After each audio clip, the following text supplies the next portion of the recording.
Hello everyone, my name's Kevin, and I'm the non-traditional ex-Catholic. Maybe the non-traditional Catholic, kind of depends on your definition of the words. But today I'd like to talk to you about the canonization of saints before the year 1170 and the infallibility or the infallible status of the ordinary magisterium. So, I don't know about the rest of you ex-trad Caths, but growing up I was taught that, to be honest, I wasn't taught as much as it was implied that the historicity of the early church was rock solid. We learned all about the history of the papacy, and we kind of just glossed over the early popes. We glossed over a lot of the Dark Ages, to be honest. But we were taught, the story of St. Christopher as if it was history. And so you can imagine my surprise when I found out that that wasn't the case. I know a lot of Catholics kind of brush the historicity of the early saints under the rug, thinking it's not that big of a deal, and perhaps they don't dwell on it too much, but I actually think that this is a bigger problem than what most Catholics are willing to admit. So, in this video essay, I'm going to explain why I think that the historicity, the shaky historicity of pre-1170 saints is actually a really good reason to think that the ordinary magisterium is not infallible. I won't get into whether or not the lack of infallibility for the ordinary magisterium proves that the church is false, but I think that that's a pretty good argument as well. But again, not going to get into that to make this video a little bit shorter, hopefully, than most of my other videos. So let's switch over to the 50-50 view and get started. Okay, so I'm going to zoom in a little bit just to make this a little bit easier to read, but we are going to talk about the historicity of the pre-1170 saints and the infallibility of canonization. So, a simple syllogism would look something like this. If the ordinary magisterium can be proven infallible when the conditions of infallibility have been met, then the church is false. The ordinary magisterium has been incorrect while those circumstances have been met. Therefore, the church is false. So, it's not possible for the ordinary magisterium to be both infallible and incorrect about the same thing at the same time.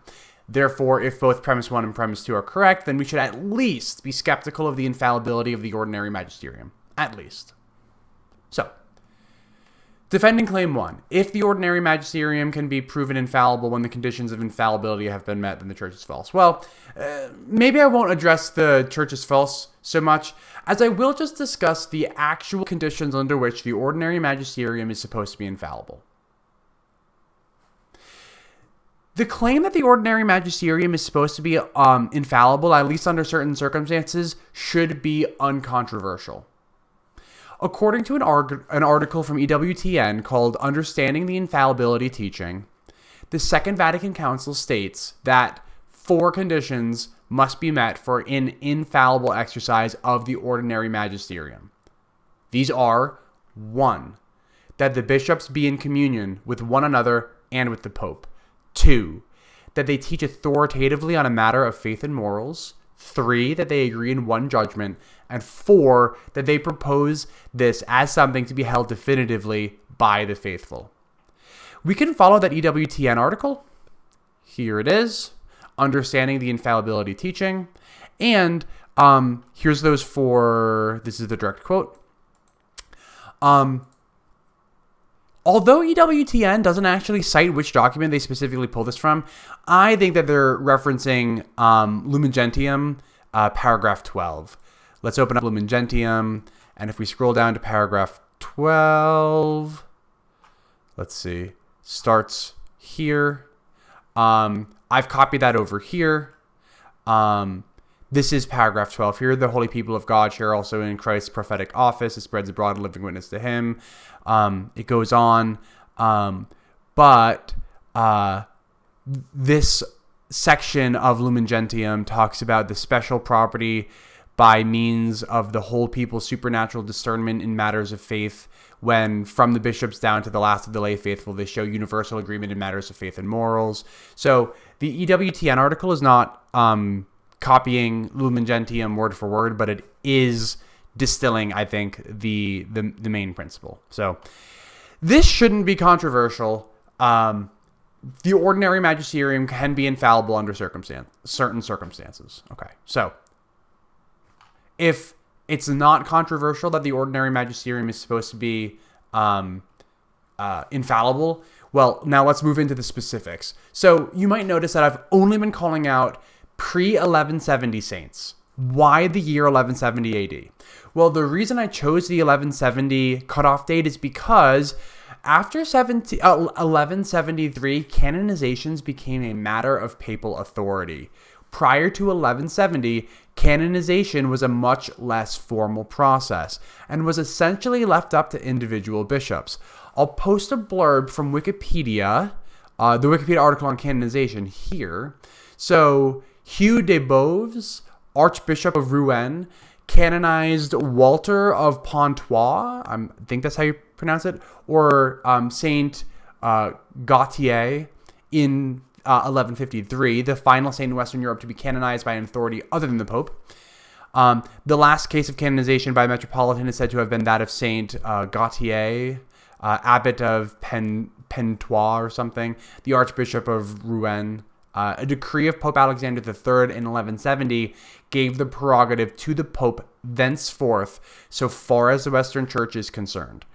In a decretal of 1173, Pope Alexander III reprimanded some bishops for permitting the veneration of a man who was merely killed while intoxicated, prohibited veneration of the man, and most significantly, decreed that you shall not, therefore, presume to honor him in the future. For, even if miracles were worked through him, it is not lawful for you to venerate him as a saint without the authority of the Catholic Church.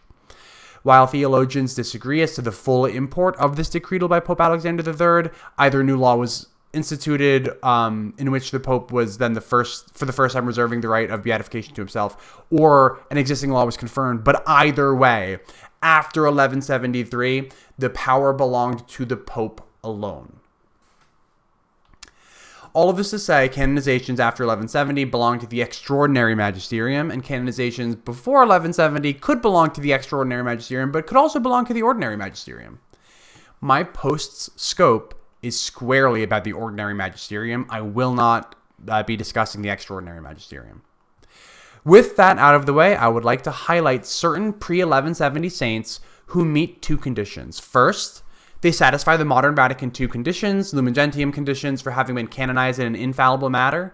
And second, they have little to no evidence that they ever even existed, much less that they did the things that their legends suggest that they did. Saint Christopher is probably the most popular example of one such saint. There is virtually no evidence at all that a historical Saint Christopher existed. His Britannica entry states that, though he is one of the most popular saints, there is no certainty that he existed. We can follow that link here to his Britannica, and it says as much here. Let's see. Though he's one of the most popular saints, there's no certainty that he existed historically. The Britannica article goes on to say that in 1969, his name was dropped from the calendar of the Roman Catholic Church, and his feast day is no longer obligatory. So that's bizarre, isn't it? The Church seems to be kind of admitting that St. Christopher didn't exist. Well, that's not true. The Church did not admit that St. Christopher never existed. But this church did seem to demote him, perhaps? Let's keep reading. The Roman Martyrology remembers St. Christopher on the 25th of July. The Tridentine calendar commemorated him on the same day, but only in private masses. In 1954, his commemoration had been extended to all masses, but it was dropped in 1970 as part of the general reorganization of the calendar of the Roman Rites, as mandated by the motu proprio Mysterii Paschalis. This exclusion from the Tridentine calendar has been seen by many as the Church's admission that St. Christopher likely never should have been venerated as much as he was. But he's still a saint. I personally think that certain church teachers think that St. Christopher never existed and that he should never have been canonized. But I fully admit that this is just a hunch, and I do not have any sources for this claim or quotes from any bishops who would agree with me. So let's examine St. Christopher in the light of the four conditions of the ordinary magisterium infallibility that we discussed earlier from Lumen Gentium. Condition 1. The bishops must be in communion with one another and with the Pope. Well, for St. Christopher, this is certainly true. St. Christopher was included in the Martyrology and the Tridentine calendar. All bishops would be in communion about St. Christopher's status as a saint because they were celebrating his Mass every year. Number 2, that this is a teaching on matter and faith and morals and that it's authoritative. So this one is definitely true as well. I've talked about this before, but the Congregation for the Doctrine of the Faith, or the CDF, issued a document that we can follow right here, which classified canonization as a matter of faith and morals. This is the same document in which the CDF said, so they made a list of things that they consider to be matters of faith and morals. So let's just look up like canonizations. Let's see. Okay, so right here. With regard to those truths connected to revelation by historical necessity and which are to be held definitively, but are not able to be declared as divinely revealed, the following examples can be given: the legitimacy of the election of the popes or the celebrations of an ecumenical council, the canonization of saints, the declaration of Pope Leo XIII in his apostolic letter, so on and so forth. But the important thing is that the CDF, which is an infallible organization, when they put out a statement like this, the CDF states that canonizations of saints, in quotes, dogmatic facts, are to be held definitively. So there can be no question. If the church canonizes someone, then that's infallible. So, and it's a matter of faith and morals too. Thomas Aquinas says as much as well. Now, Thomas Aquinas isn't infallible, but his opinion is well respected. I went to this page. This page includes the original Latin, but then you just hit Google Translate over to English and it's there. If you read this whole thing, I wonder if I can find it real quick again. If I just look up canonization, I wonder, or let's see, maybe we have to look up something like saint. Let's see. If we don't find it in a minute, we'll move on. But oh, that's right. So in this so there's this question whether all the saints who are canonized are in glory or are some of them in hell. So Aquinas is saying, well, it seems that some of those who are canonized in the church may be in hell, for no one can be certain of the state of a man. And then in typical Aquinas so he's presenting the best form of this argument, but then he's saying, on the contrary. Well, this isn't the Summa, so he's not saying on the contrary. But I answer, it must be said that something can be judged as possible when considered in itself. So he's saying, in other judgments in which pertain to particular facts, as when dealing with possessions or crimes with like, it is possible for the church to err because of false witness, but the canonization of the saints is a mean between the two. However, since the honor which we offer the saints is a kind of profession of faith by which we believe in the glory of the saints, we must devoutly believe that even in these judgments, the church cannot err. So Thomas Aquinas was of the opinion that the church cannot be wrong about canonizations.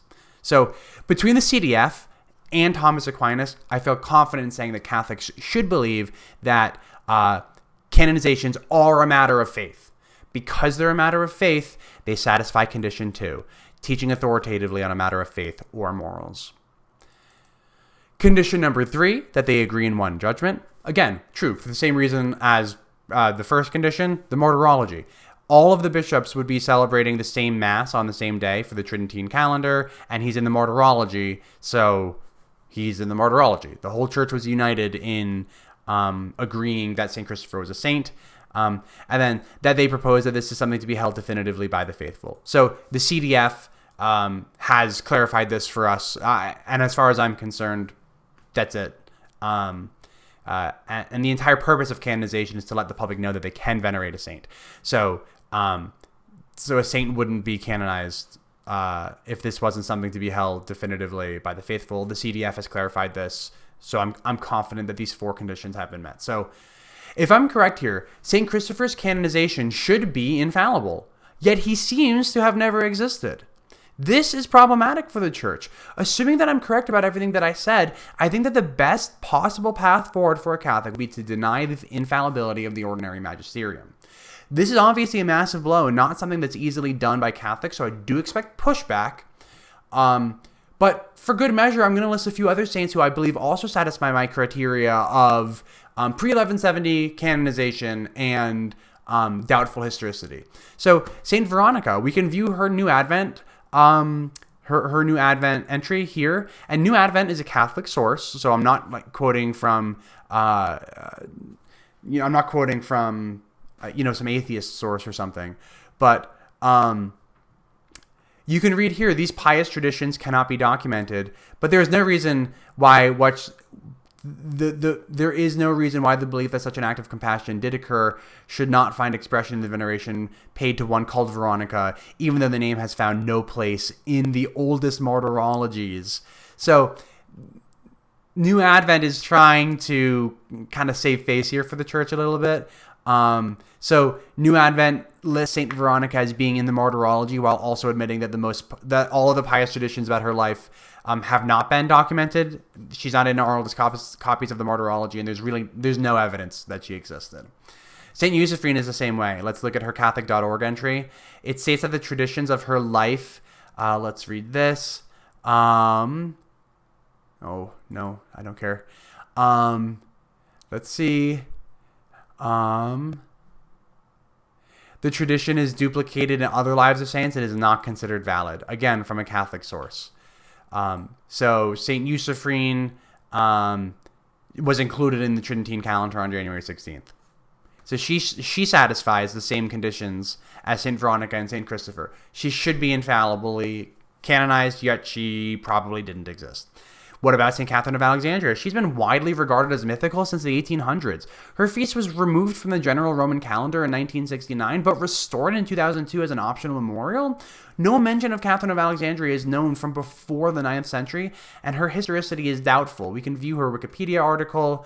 Wikipedia quotes the Catholic Encyclopedia, and it says the Catholic Encyclopedia, while not denying her historicity, states that most of the details embellish the narrative, and the long discourses that are put into the mouth of Catherine are rejected as later inventions.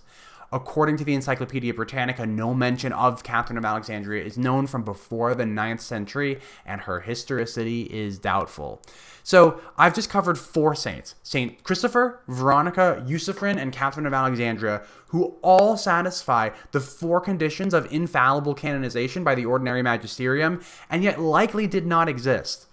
If any one of these 4 saints, and there are countless more saints that I did not cover, if any one of them truly did not exist and satisfy those 4 conditions, then the ordinary magisterium was fallible during a time at which the conditions were met, which should have made the ordinary magisterium infallible. I made a video about Juan Diego last week, and the article that I wrote and posted to the subreddit Debate a Catholic. I had a really good back and forth with some really faithful and knowledgeable Catholics, and I was actually able to convince certain Catholics who previously held that canonization should not be infallible. I convinced them that canonization should be infallible. So if you think that canonization is infallible, what are you left with? Well, I suppose that you have to believe that St. Christopher, St. Catherine of Alexandria, St. Eusephine, and St. Veronica were all real people of whom we know nothing about, but the church canonized them. If this is true, that we are canonizing people who we know nothing about, this is blind faith. We're just having blind faith that they really existed and that they're in heaven, even though we know nothing about them. This seems like really poor epistemology. Catholics, do you agree with me? Do you see some flaw in my reasoning somewhere? I'm interested to see this one goes, because I can see one line of defense being that canonizations are not infallible, and then I can see the other line of defense in which you think that canonizations are infallible and that we just have to take it on faith that St. Christopher really existed. Let's discuss in the comments below. Thanks for watching. I've been Kevin, the non-traditional Catholic, maybe ex-Catholic, and until next time.